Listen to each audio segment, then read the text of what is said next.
I don't think you owe anybody anything. Right. But I do think you get what you sow. put in. So if you don't give me an explanation, because you don't owe me an explanation, then don't be pissed if I react to your, you know what I'm saying? Yep. Yeah. So in the same way that you're entitled to your no, I'm Yeah. entitled to a reaction to your no. But if you do me the courtesy of having a conversation with me, Mm-hmm. then I can empathize with your no rather than resent your no, Yeah. right? But we don't want to do that. We want to just say no and everybody just accept it. Unfiltered. Welcome back, everyone. Welcome to PF Unfiltered. Yeah. I am Rosalind Noha with my wonderful host. Esther Griffin. Hello. And we have the PF. The PF. Mm. Hi, The PF I am in the office. PF.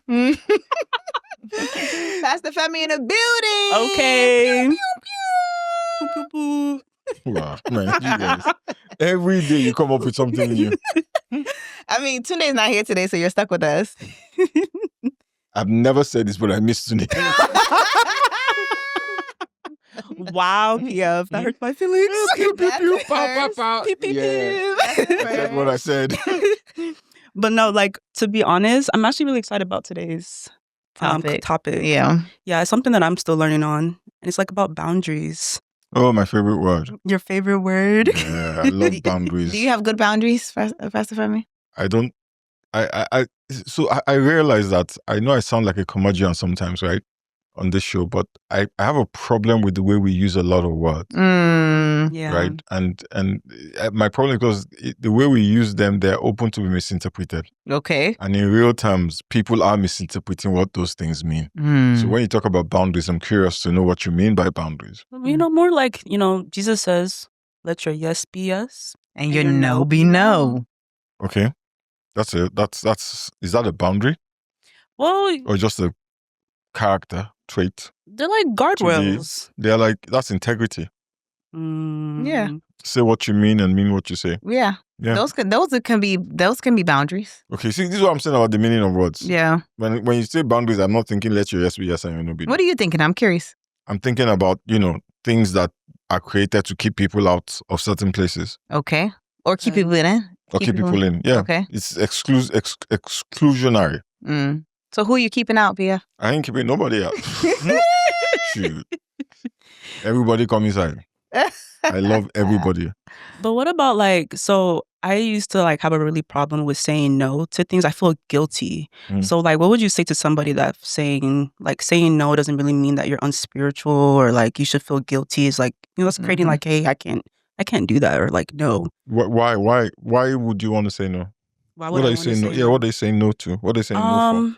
I'm not just going to teach somebody how to say no, blankets, right? Yeah. There has to be okay, what are you saying no to? What are you saying yes to that you should be saying no to? So in this context, maybe for example, there will be times where I'm really stretched thin in a day and I'm trying to please everyone and be there for them. Let's say my friends has an event going on in the morning and then there's another event that I'm double booked and I'm oh yeah, I think I can be there. Maybe I'll let you know. But it's just hey, I can't be there. Saying that's that. That's not a boundary issue. That's a people pleasing issue. And it goes deeper than just telling somebody you should have boundaries, right? I need to please everybody because I'm so insecure and so afraid. So then how do you put boundaries in place to make sure that you're not crossing those people, you're not people pleasing? Yeah. What are some good guidelines or guide rails you can have? Okay, so tell someone to just say no. Yeah. Right? Doesn't do anything. Right. Getting them to have confidence in themselves. Yeah. That's the solution, right? Okay. Do you have enough confidence in yourself to not take on more than you can handle? Right? Because people who say yes to everything, they don't do it because they're stupid.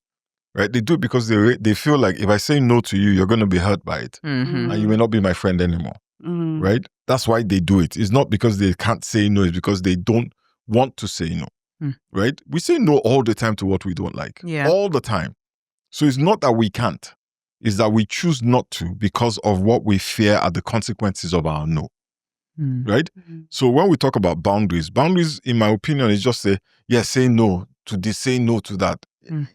I say no to things all the time. Right. If somebody offered me avocado, I would say no in a heartbeat. Yeah. Right? If somebody, tried to ask you for, the Zobo for free, you'd be like, no, I work hard for that. Yeah. Right?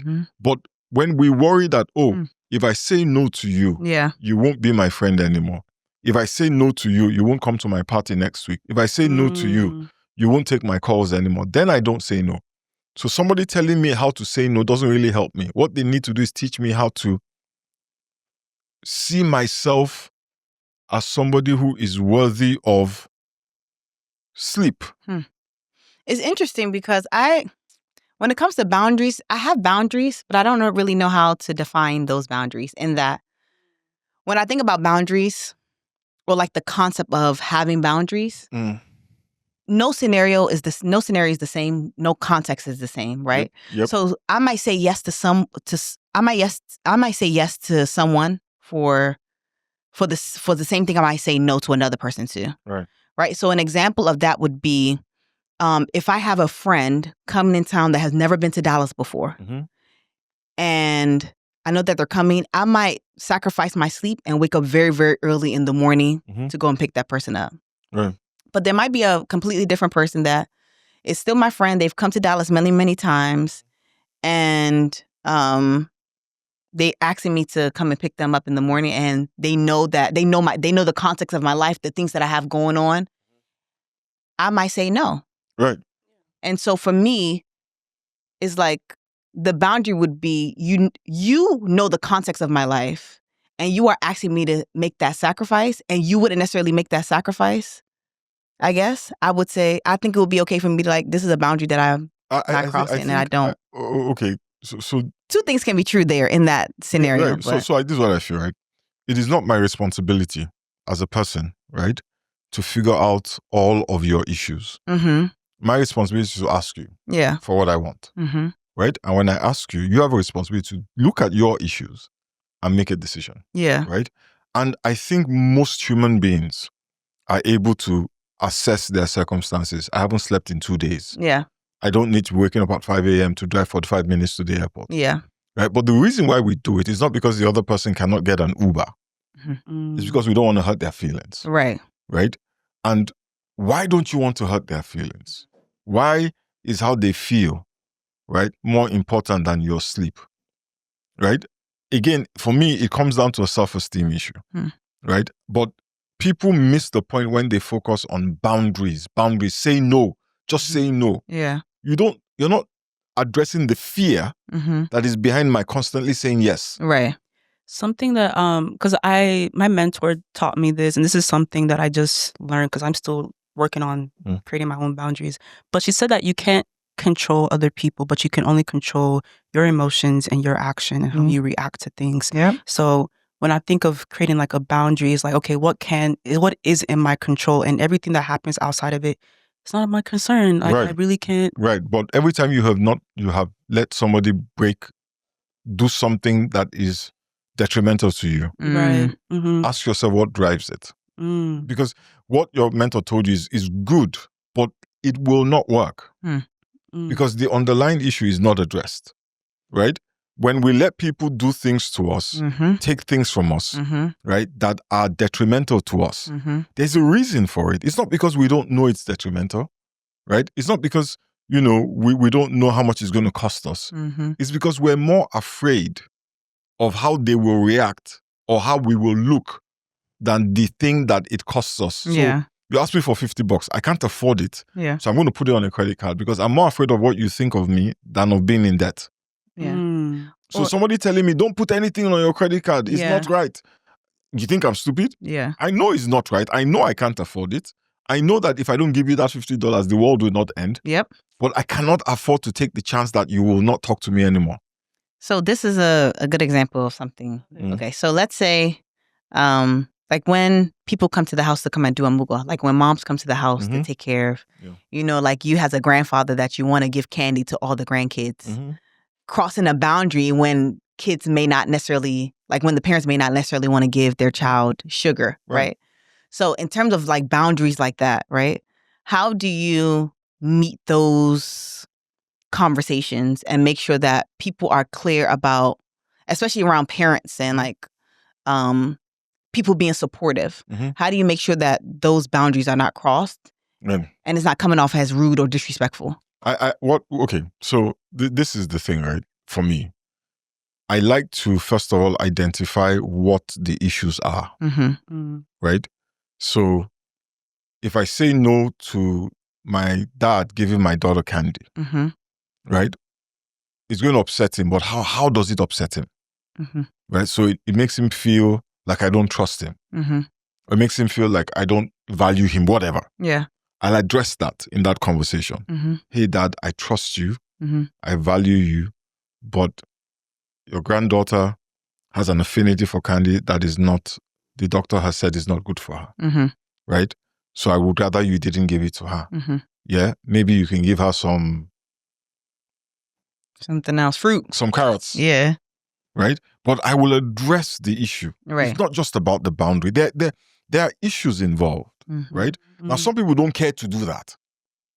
They just don't want you giving their kids chocolate. Yeah. Right? And they don't care why you do it. They don't care how you will feel when they tell you not to do it. So they're just going to tell you, stop. Yeah. And then the way I look at that is, well, this is one of those let the chips fall where they may. And then don't come back and complain. Right? If somebody gets upset, right?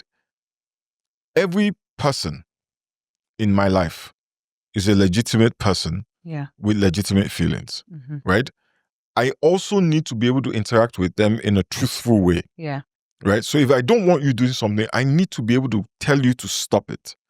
Right? But if I care about you, I will tell you to stop it in a way that does not destroy you. Yeah. Right? But does not undermine my need for you to stop it. Do you feel like people owe people that those like over like the explanation for certain things all the time? I don't think you owe anybody anything. Right. But I do think, right, you get what you sow, put in. Yeah. Right? So if you don't give me an explanation, right, because you don't owe me an explanation, then don't be pissed if I react to your, you know what I'm saying? Yeah. So in the same way that you're entitled to your no, I'm entitled to a reaction to your no. Right? But if you do me the courtesy of having a conversation with me, then I can empathize with your no rather than resent your no. Yeah. Right? But we don't want to do that. We want to just say no and everybody just accept it. Right? Yeah. And that's fine. Yeah. Right? You have the right to say no, and I have a right to react to your no. Yeah. What would you say, like, you know, us being Christians, what would you say are like core boundaries that we, like every Christian should need or like uphold or just kind of... I think a Christian should not allow anybody place a limitation on your worship. Okay. That's good. Right? I think a Christian should not allow anybody place a limitation on the expressions of your worship. Right? Because worship has expressions. Yes. Yeah. Fellowship is an expression of worship. Yeah. Right? Praise is an expression of worship. Prayer is an expression of worship. Giving is an expression of worship. Yeah. Right? I don't think anybody should place a random, limit on it. Right? Yeah. If I have $1 million, nobody should tell me how much of it I can give or not give. Yeah. Right? I have a controversial take. Yes. COVID. Yeah. When the government were telling churches and not to gather. Yeah. What's your perspective on that? The Bible says that we should obey the law. Right? And they were not placing a limitation on our worship. They were conducting or they were making a public health assessment. We all saw what was happening with COVID. People were dying, right? I still spoke to a friend of mine who's an ER doctor in Atlanta, and was telling me they were admitting patients, and in hours, the patients were going from admitted to deceased. Jesus. Wow. Right? So this was a real thing, right? And what the government did, they didn't say don't worship. They just said, if you gather to worship, people will die. And we have a responsibility that because people who are not even part of your worship will die as a consequence of your gathering. You will spread it to other people. So you go to church, you catch it. Right? And then you give it to other people who have nothing to do with your worship. I think that's fair. Yeah. They didn't tell me not to worship. Yeah. They just said, don't gather in person. You know, the reason why I bring that up is because people use the argument that don't forsake the gathering of the fellowship, right? But we do that all the time. We do that and it's so it's so ridiculous, the hypocrisy. We don't go to church because our children are going to football matches. Talk the same about folks, it. they don't go to church because they're going to they're going to go, watch the game. And then the government says to save lives, gather online. Yeah. We gather online all the time anyway, right? So why is it we have meetings where we're discussing billions of dollars online, right? We gather online, but then we're like, oh, government said, so like we live in church. Yeah. Nonsense. What about like money boundaries? Like, being too generous or being too stingy? What does that mean? There's nothing like too generous. There's nothing like too generous. The Bible says, sow your seed in the morning, do not withhold your hand in the evening, because you don't know which one will bear fruit. The Bible says, he who sows sparingly will also reap sparingly, right? The Bible says, cast your bread upon the waters. After many days, it will return to you. You cannot be too generous. So then what? Oh, sorry. Go ahead, because this is a good topic. It is. You can't be too generous. So then what about the people that like make you feel bad? Like, oh, aren't you a Christian? Like, let's say you really don't have it. Like, let's say you don't have it. Like you said earlier, I don't have $50. But they make you feel bad. Like, aren't you a Christian? You should be always generous. You should always give.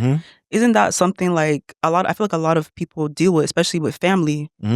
You telling them, hey, I really don't have it, but they start. Then you have a problem, because this is what I believe. If I don't have it, there's something you are going to say that's going to make me feel guilty. I don't have it. It is what it is. Unless you are saying I should go and steal. Yeah. Or go and borrow. If I can borrow, you can borrow too.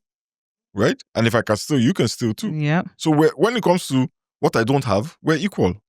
You need because you don't have. Yeah. I don't have, so I can't give. How are you making me feel guilty?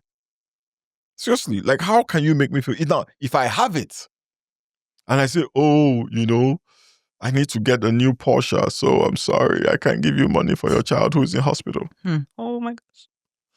Somebody can make me feel guilty. Right. And I deserve to feel guilty because I don't need a new Porsche. Yeah. What about boundaries? And okay, so not necessarily boundaries, but when I think about giving, I'm like, if you're in debt, shouldn't you be trying to pay your debt? Pay that debt before you say you want to give? Like, it's like... Excellent question. If you're in debt, then why are you buying new shoes?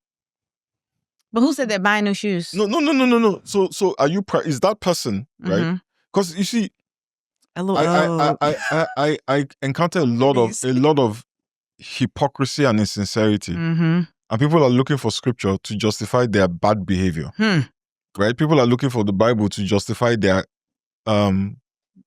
stinginess or greediness or whatever term you want to use. Yeah. Right? So if you're like, I'm trying to pay off debt, I can't give you any money. Yeah. That's fine. But I'm trying to pay off debt, I can't give you any money. Right? But I'm about to go buy something I don't need. Right? Yeah. And that's your right. You can spend your money anyhow you like, but don't lie to me and say you're about to pay off debt. Just say you don't want to give me the money. And that's fine. But when you say, I'm going to go and pay off debt, and then I see you in a brand new pair of designer shoes. Yeah. Right? Second pair in 2 days, brand new. I'm going to be like, It was a gift. If it was a gift, then fine. But if it was not a gift, see, this is my problem. If you are sincerely trying to pay off debt, yeah, right, that's fine. But if you're using your debt as an excuse to be stingy, that's not fine. Okay. Right? Yeah. Again, valid. It is not my call what you do with your money. Yeah. Right? You can decide you're going to use your money to pay off debt, and you can decide that while you are paying off the debt, you want to buy whatever. That's on you. Yeah. But don't come out, right, and lie. And use the Bible to justify your lie. Say boundaries. You're lying. Yeah, it's true. I do want to ask, though, to kind of pivot the conversation a bit in terms of church and boundaries. How do you feel like the church in 2025 is overreaching and, I guess, crossing boundaries when it comes to the people within their body? I'm sorry, I struggle with the idea of that, right? Because the church should be founded on scripture, right? And scripture is clear what the role of the community, because church is a community. You're right. What the role of the community is in everybody's life, what your role is in the life of the community, right? When the church steps outside that role, or you step outside that role, it's problematic, right? And what I find, is that we can't say the church. We can say individual leaders in some churches, right? And maybe the church, right, wants to. Let me give you a classic example. I pastor a church, right? You guys know that. Yes. You attend the New church. Covenant House, the fastest growing church in Dallas. I can't believe I said it with my lips. So I pastor a church, right? I cannot tell you what job to do, when to go to work. I cannot tell you who to marry, when to marry, where to marry, who's going to conduct your wedding. I have a lot of limitations. What about what to wear on your wedding day? I cannot tell you that. However, I can decide that I will not be at your wedding. Okay. Something you can control. Okay. Yes, I can decide. You know what? I will not attend a wedding where the people who are getting married are dressed a certain way. That's my right. Yeah. You have a right to wear what you want based on your belief. I have a right to decide what I want. Right. And we can have a conversation. And I'm like, well, if you're going to wear that top, I can see your breasts. I don't think I want to see your breasts while I'm joining a couple. What about and then you decide, nah, man, I want to show off my breasts. Well, I'm sure you can check your phone book. If you have one, you'll find a lot of ministers who'll be glad to come and stay at your breasts. What about the ones where like, because they're showing shoulders, now the pastor's like... Again. You don't think that's crossing boundaries? You choose to go there. Why are you going there? To cause problem. because the parents said that's why they have to get married. They have to get married in their parents' church. That's a them problem. So let me tell you something. As long as so if I show up, you have standards, you have rules that govern your life. Yeah. People can't walk into your living room, right, with muddy boots on. Absolutely not. Exactly. So if I pastor a church and I say, if I'm going to conduct a ceremony, right, this is how the people should dress. I have the right to do that. There's no gun to your head that says, I must conduct your ceremony. Go somewhere else. Go to Vegas.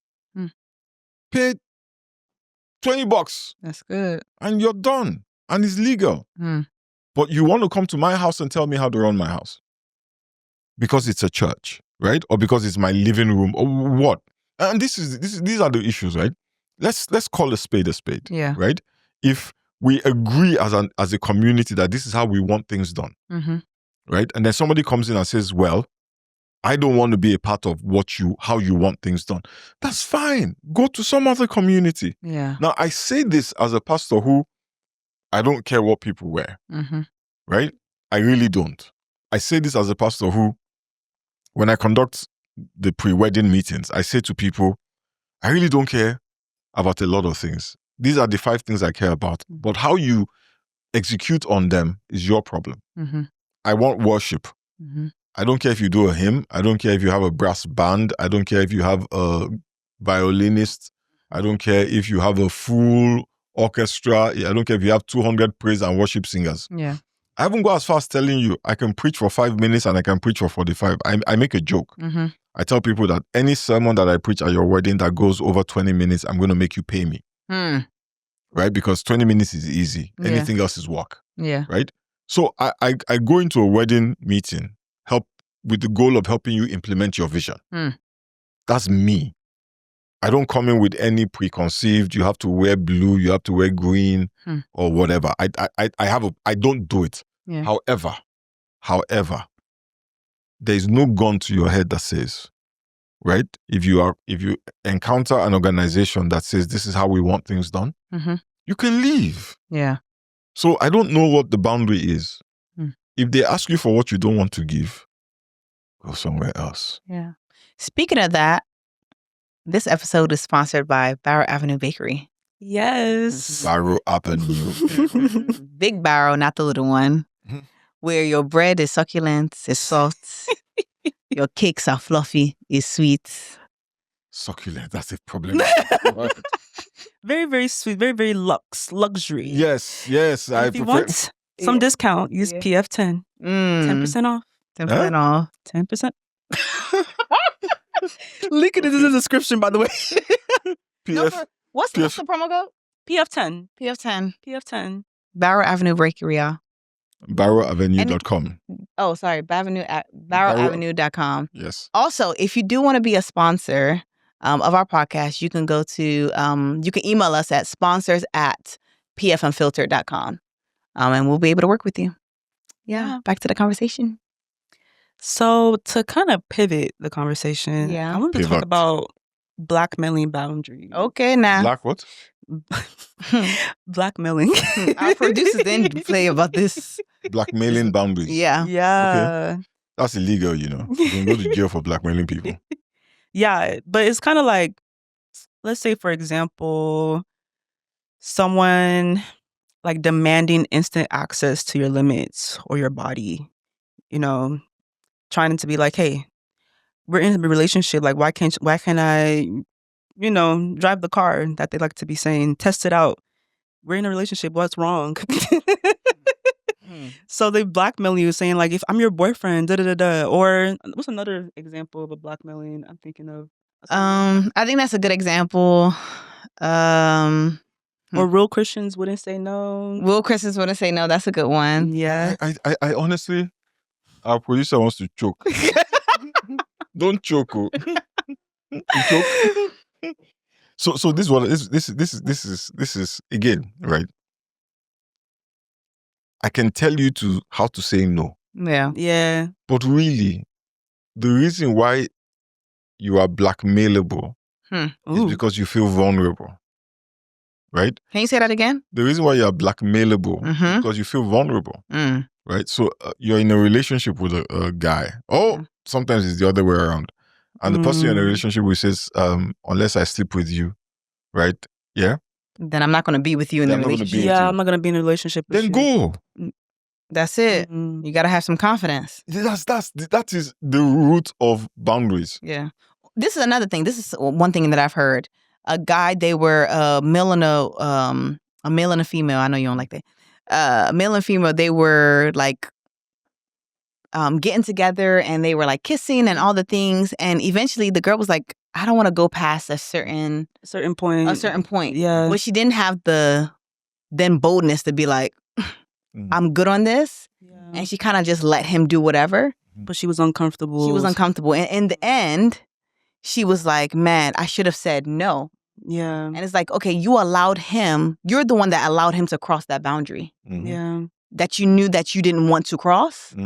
And so in that type of scenario, I would say, if he would have known, maybe he would have stopped, but you never said anything because you didn't have enough confidence to say no. Stop. Yeah. Or to say no. Right. And sometimes she says no, he doesn't stop. Yeah. Right? I think, honestly, we are focusing on the wrong thing in terms of boundaries.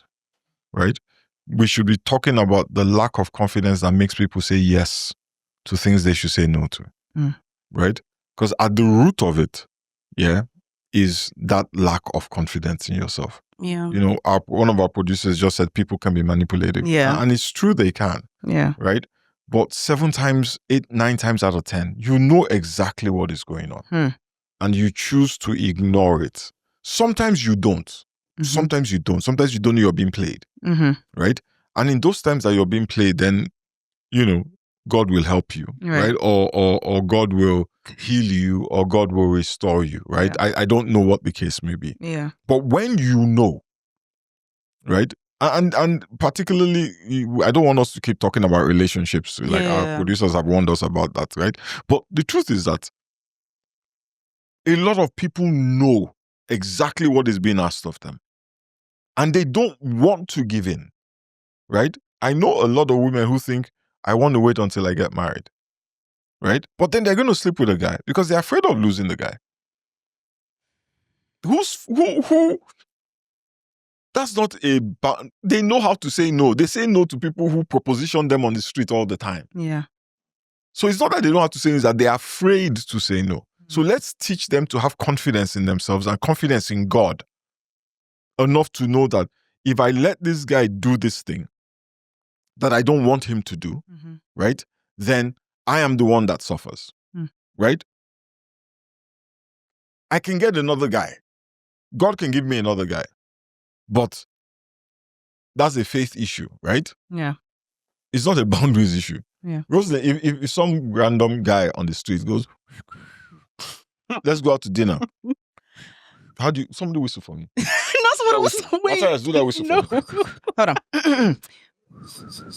What's going on? No. Oh my God. The whistle's not coming out. No way. I'm such an old man. I'm sorry, I don't know how to whistle, y'all. So that I don't know how to whistle. Most people that know how to sing can whistle. Oh, okay. Who is that you? That was not me. That was not me. That was not the whistle. So a guy whistles at you on the street. Yeah. Right, and says, "Yo, baby, what's up? Let's go out to eat. Fine, mama." You're like, leave me alone, please. Exactly. But it's actually. Do you have to? Is there? You need your therapist to say that. No, but then also the way that. Wait. Do you need your therapist to say that? No. So, but you're in a relationship, and the guy is like, "Hey, Rosalind, baby, what's up? You know, No. you know you love me. You know I love you." And they're going to be like, what should I do? No, yeah. But you won't say no. Do you know why? Because you're afraid you'll lose the guy, right? Or you're afraid that, you waited so long. What is fear? It's not boundaries, it's fear. So I have a question now. Okay. How do you set boundaries? Yeah. How do you set boundaries? Yeah, how do you set it? Number one, have confidence in yourself and have confidence in your God. Yeah. Number two, have confidence in yourself and have confidence in your God. Okay. Period. I already know where this is going. Okay. And confidence. Number three, Number three. have confidence in yourself. Okay. Do you know why? Yeah. Okay. Right from when we were babies, we said no. Mm-hmm. No. Big nose. We know how to say no. Mm-hmm. We don't say no because we are afraid of the consequence of no. Right? And the more confidence you have in yourself, and the people who are good at saying no, they don't care what you do. What about in your workplace, right? So an example of that would be a manager who keeps texting or calling late at night expecting immediate responses. Mm-hmm. What about in that situation where like your job, like you need your job? So go to ChatGPT and type in, how do I say no to this manager respectfully? And do what ChatGPT says. Your job is not your provider. God is your provider. Right? When you don't say no, put your health in jeopardy, put your marriage in jeopardy because of your job, that job has become your God. Ooh, I need to say this to a friend.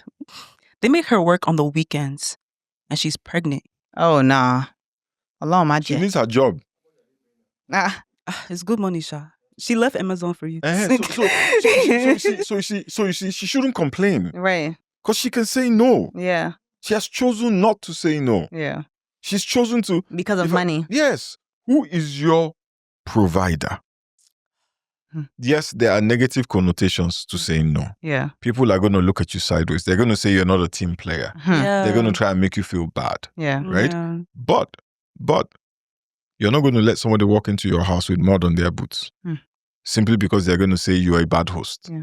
You're not going to do that. You do your best. You say, do you know, I've got slippers. Right. I've got house slippers. You can wear house slippers. But you're not walking into my house with these boots. Yeah. I love you. I want you here. I respect you. Right? I've got house slippers as an alternative if you don't want your feet on the floor. Right? But you're not walking into my house with those muddy boots. Can I give a word to somebody? Yes.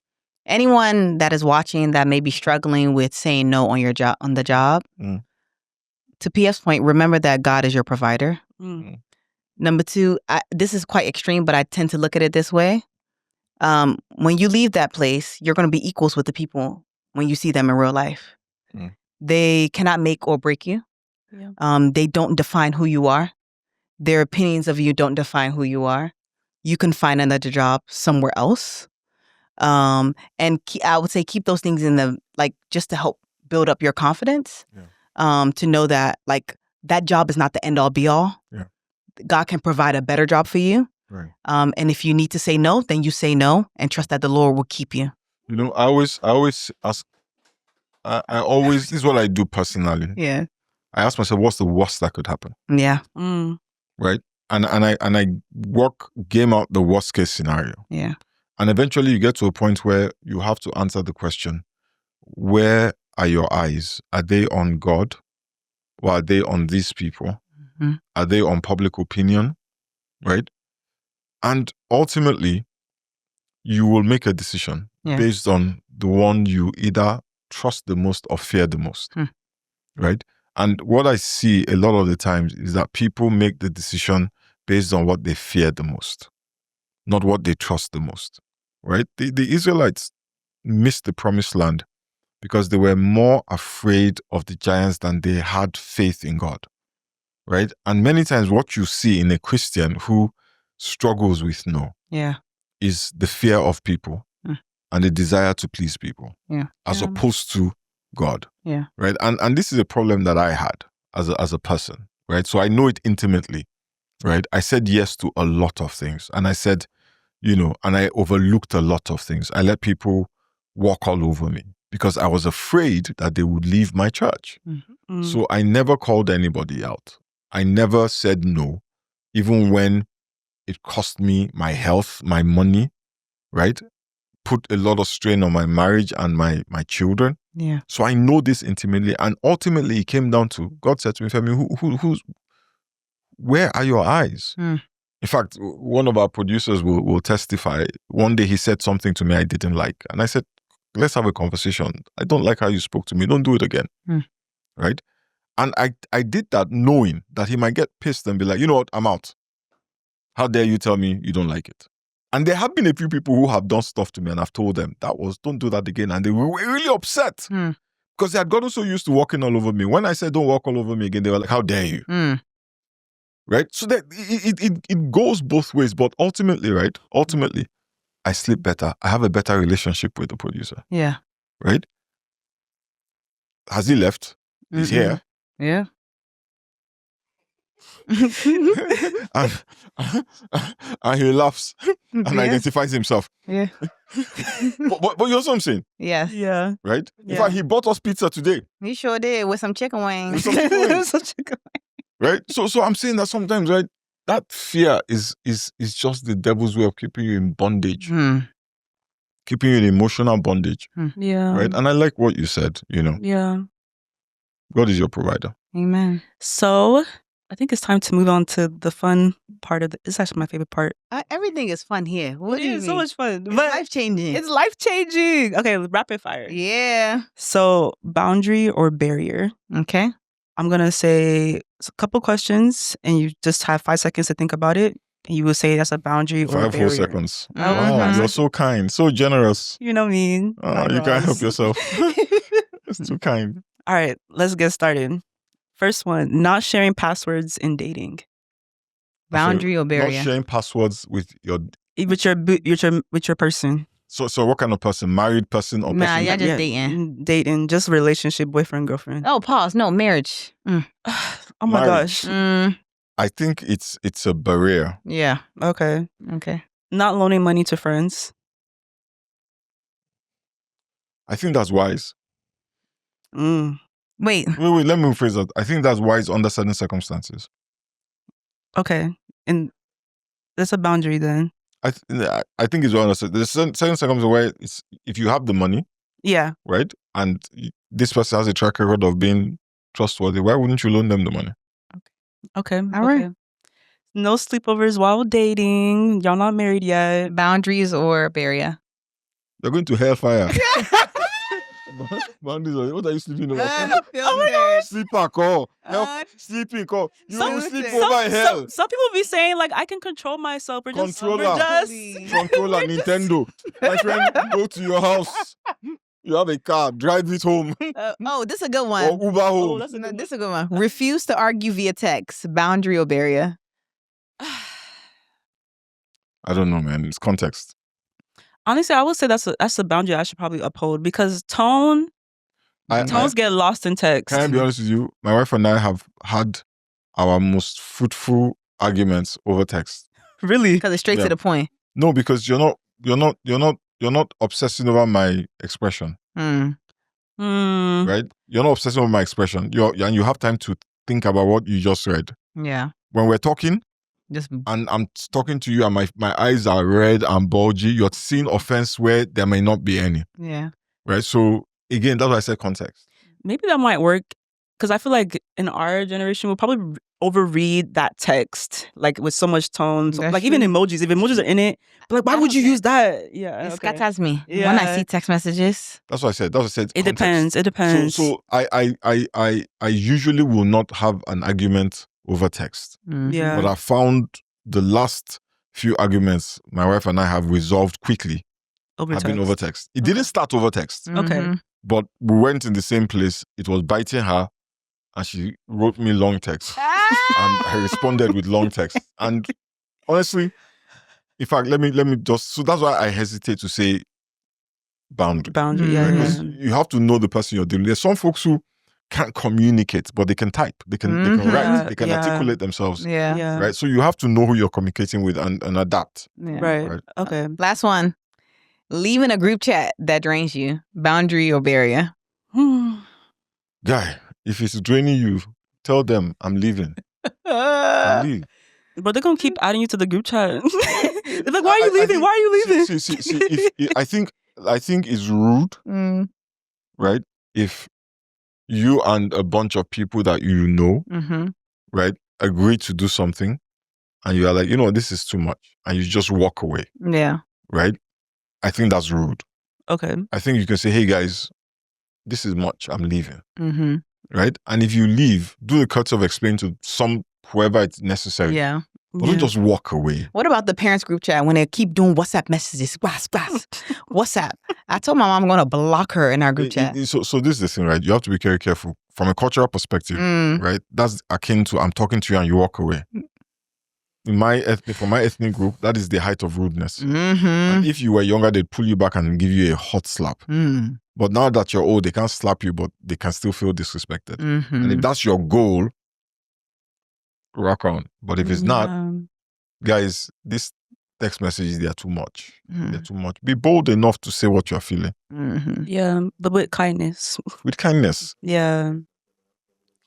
Yes. Have confidence in yourself and have confidence in your God. The Bible says, if your mother forsake you, the Lord will not forsake you. So, amen. That's good. All right. Well, to wrap it up and really just say, I just want to say thank you for everyone watching this episode. Comment a boundary that you have set and that changed your life. We'll read the comments in the next episode. Yeah. And share, follow us on socials. I would like to hear about somebody who struggled with self-confidence and has now gained a healthy level of self-confidence and self-esteem. That's good. Yeah. Share that. How that has helped you say no when you need to say no. Yeah. Share. And PF, where do we follow you? Where can we find you? PF Unfiltered, Femi.Omotayo. All right. Did I just say Omotayo? Femi Omotayo. Oh, shit. Femi.Omotayo. Instagram. Of Igbarodo Ekiti. Click the follow, like, share. See you guys next time. Peace. Bye.